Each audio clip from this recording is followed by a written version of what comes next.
Reflections, We Shall Overcome. Excerpts from The Secret Battle of Ideas About God by Jeff Myers. Pain and suffering baffle us. Con artists prey on the elderly. Children are killed at school. People commit horrible evil and escape punishment. Meanwhile, tornadoes, floods, fires, and other disasters wreak havoc on those we love. Why does God allow this? Some religions try to put a happy face on the question, but a Christian worldview does not. The prophet Jeremiah asked, "Why does the way of the wicked prosper? Why do all who are treacherous thrive?" Jeremiah 12:1. In Psalm 13:1, David cried out, "How long, O Lord, will you forget me forever? How long will you hide your face from me?" Even the God-man Jesus Christ felt anguish over suffering. In the Garden of Gethsemane, he said, "Father, if you are willing, remove this cup from me." Luke 22:42. One entire book of the Bible, Job, is devoted to spotlighting a good man's suffering. The book of Job might as well be titled, "God, What the Heck?" Terrible things happened to Job despite his faith in God. His children died. His business was destroyed. Painful disease racked his body. Job wondered, why is this happening? God spoke to Job, but he didn't answer his burning question, why? Still, Job never gave in, even when his wife advised him to curse God and die. Author Philip Yancey wrote, "Job clung to God's justice when he was the best example in history of God's apparent injustice. He did not seek the giver because of his gifts. When all gifts were removed, he still sought the giver." In Yancey's statement are echoes of an ancient approach to suffering, one that replaces anger with humility and self-pity with compassion. Counterfeit worldviews say that suffering is meaningless or an illusion, and that our best responses are to blame others, numb the pain, or deny that suffering exists. But these views fall far short of the truth. Jesus' answer is much more robust. "In the world you will have tribulation," he said, "but take heart, I have overcome the world." John 16:33. Overcome, the word in Koine Greek is nikao. As in Nike, the Greek goddess of victory, and shoes. Nikao doesn't just mean winning, it means outlasting the enemy in a way that deprives it of its power to harm. Hurt doesn't win, Jesus has overcome it. Hurt has been met on the battlefield and disarmed of its ability to rob us of what really matters. It's not that things are perfect. Pain and death persist. But as Gordon said about the Chungkai prison camp, we have been released from death's destructive grip. Jesus overcame. Now we are overcomers. This is possible because of 4 irresistibly powerful insights from the Bible about who God is, what has happened to the human race, and how God redeems us. Insight number 1, God knows everything and can do as he chooses. We humans are severely limited. I can hardly remember what I had for lunch yesterday and have no idea what will happen tomorrow. God doesn't have this problem. He knows everything that is possible to know, past, present, and future. He knows all truth. He believes no lies. He is perfect in knowledge. Romans 11:33 says, "Oh, the depth of the riches and wisdom and knowledge of God. Being all-knowing, God is sovereign. He rules, he is in charge, and he will accomplish his purposes." Insight number 2, God does not choose to do everything. God can do whatever he chooses. Isaiah 46:11 says, "I have spoken, and I will bring it to pass. I have purposed, and I will do it." But God does not choose to do everything he is capable of doing. In this, the Christian worldview is quite different from the Muslim perspective. Islam teaches that God controls everything in the universe, and that as a result, free will is an illusion. The Bible, on the other hand, teaches that God created a world of laws in which humans can act meaningfully, and that within that world, God gave us freedom of choice. We are not puppets. There are no hidden strings manipulating us. Insight number 3, humans choose to sin. One of my children had a stuffed animal that, when squeezed, would say,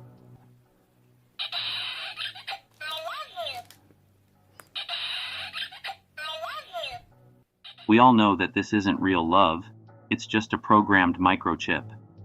We can be truly loving only by being free to love or hate, and then choosing love. When God created us as free creatures, He made it possible for us to choose to sin. He created a world with stones in it, but people took up the stones and flung them at one another, causing pain. The potential for evil is always there. We humans act on it and bring it to life. Insight number 4. God chooses to redeem. The Christian worldview says that our sin need not doom us forever. There is a price to be paid, but Christ has paid it. We still suffer, but Christ has disarmed suffering of its ability to destroy us. Maybe this is why Peter encouraged his followers to rejoice in suffering. He had seen it disarmed in his own life. As a younger man, Peter had proclaimed his undying loyalty to Jesus. Jesus replied, "Truly, I tell you, this very night, before the rooster crows, you will deny me 3 times." Matthew 26:34. Peter then did just as Jesus had foreseen. It wasn't the end of the story, though.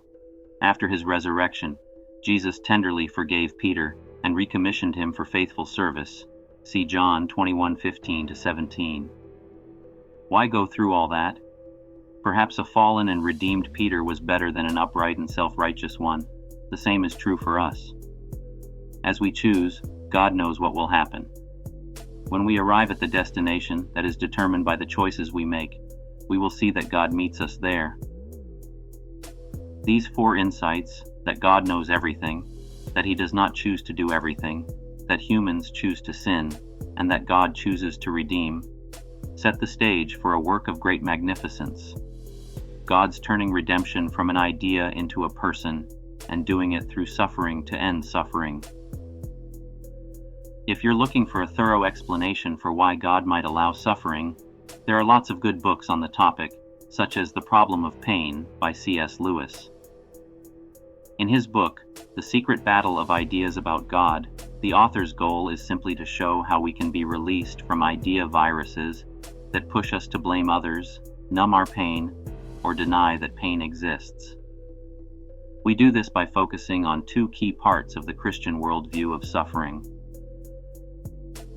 God's answer to suffering is a life offered up in our place.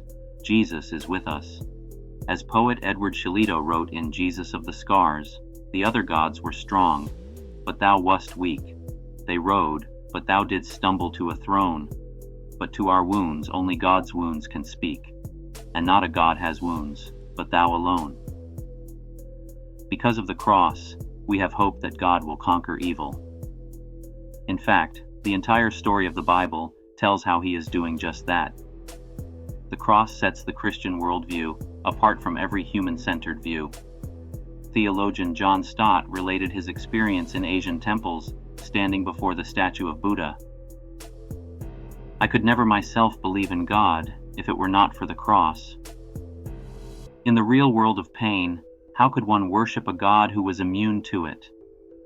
In imagination I have turned to that lonely, twisted, tortured figure on the cross, nails through hands and feet, back lacerated, limbs wrenched, brow bleeding from thorn pricks, mouth dry and intolerably thirsty, plunged in God-forsaken darkness. That is the God for me." This is a hugely important insight. The Christian worldview is not just about logical arguments, it's about Jesus personally dealing with evil and suffering. In addition to His suffering on the cross, Jesus' earthly ministry illustrates how He turned back the effects of sin. He healed people who were blind. He freed people tormented by demons. He raised people from the dead. Jesus didn't medicate suffering, He overcame it. Knowing that God is with us in our suffering changes the whole arc of the world's story. Suffering isn't pointless. William Lane Craig is a respected philosopher who lives with a neuromuscular disorder that slowly atrophies his muscles. Each day, he faces a choice to bear up under suffering and stay focused on knowing God more.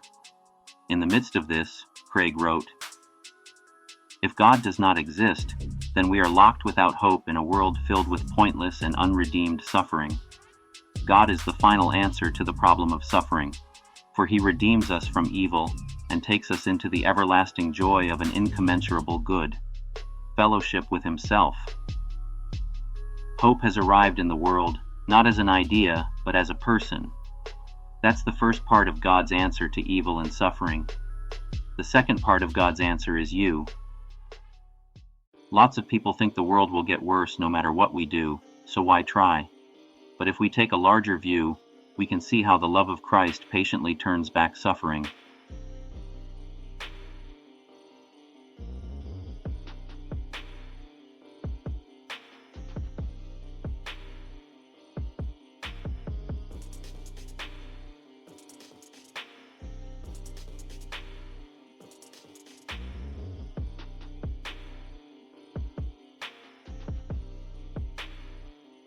Christians from history thought that caring for the body was an important part of bearing God's image, so they tended to the sick during epidemics, when everyone else, including physicians, fled. As documented by Cyprian, the bishop of Carthage, and Dionysius, bishop of Alexandria, during a Roman plague, Christians stayed behind and nursed the sick, often forfeiting their own lives in the process. The same thing happened during the Black Death in Europe, 1346-53, when the mortality rate among the clergy was higher than that of the general population, as they risked their lives to care for the afflicted. Throughout the Middle Ages, care of the seriously ill fell to Christian religious institutions. The Catholic Church was very influential, but so were sects such as the Moravian Brethren and Halipietists. Sir Thomas Percival, 1740-1804, a dissenter who studied theology prior to becoming a physician, helped create the field of occupational health and wrote an influential book on medical ethics. Today, hospitals founded by Catholics, Methodists, Baptists, Presbyterians, and others continue the tradition. Christian missions usually provide medical care as a matter of course. Historically, the Christian view of suffering motivated Christians to take on the suffering of others. They accepted as literal Jesus' teaching about loving their neighbors, see Mark 12:31, and caring for the sick, see Matthew 25:34-40. They were convinced that the same Jesus, who instructed them to care for bodily needs, would care for their souls in the afterlife, see John 14:1-3. They did not fear death. Rather than blaming others, they worked for reform. Rather than merely numbing pain's effects, they ministered to deeper needs. Rather than denying that suffering is real, they developed a clear-eyed view of its causes and effects and worked toward solutions. Blunting pain is not all there is to life, and we don't need to wait for a revolution to end suffering. Nor must we pretend that suffering has no meaning or is an illusion. Ours is not an unconcerned, frowning deity who cares little about our struggles. God is personally involved in turning back suffering, and we get to help. Invest in yourself and others. Here are 5 things you can do right now to find healing. A Christian worldview of suffering isn't just theoretical, it's something to be lived out every day. Here's how. Number 1, dwell on God's presence. Acts 7:48 says that God does not dwell in houses made with human hands. He is here, now. Frank Laubach, a missionary who helped millions of poor people overcome illiteracy, decided as an experiment to make thinking about God a literal, minute-by-minute practice. He asked, God, where are you in this moment? What do you want me to see and do? It was the hardest thing he had ever done, but it made everything else easy. Constantly remembering God's presence puts suffering in its place. Number 2, serve. Galatians 6:2 says, bear one another's burdens. The famous psychiatrist Karl Menninger was asked what he thought someone should do if on the brink of a nervous breakdown. He replied, leave your house, find someone in need, and do something to help that person. Number 3, reject fate. Some people get discouraged and give up trying to change things for the better. We think, what's the point? Or we avoid helping by thinking, they deserve it or I pay taxes. What more do you expect me to do? When we don't see any hope, we ought to study Christians such as Amy Carmichael, one of the first to stand against sex trafficking in the late 1800s. Carmichael showed how to display Christ's love by offering a warm heart rather than a cold shoulder. Thousands were restored to meaningful lives because of her work. Number 4, accept the love of others. When my marriage broke up, my first thought was, I don't have anyone to turn to. It simply wasn't true. When I called out for help, people responded. This kind of help isn't like being in a hospital, though. It's more like being in church. In fact, it is being in church. The body of Christ functions when we live out our part faithfully and allow others to live out their parts in ways that serve us. If someone offers help, take it. If someone needs help, give it. Number 5, look forward to a better day. This life is not all there is. As Pastor Randy Alcorn has written, one day, evil will end. Forever. Suffering and weeping are real and profound, but for God's children, they are temporary. Eternal joy is on its way. Death is not a variable, it is a constant. The variable is how we live the days we are given. That's why the psalmist wrote, teach us to number our days that we may get a heart of wisdom. Psalm 90:12. At the center of reality is Jesus and the cross. Any discussion of how pain and suffering fit into God's scheme ultimately leads back to the cross, concluded Philip Yancey. Jesus' cross was not one of defeat, it was one of victory. The Apostle Paul wrote, O death, where is your victory? O death, where is your sting? 1 Corinthians 15:55.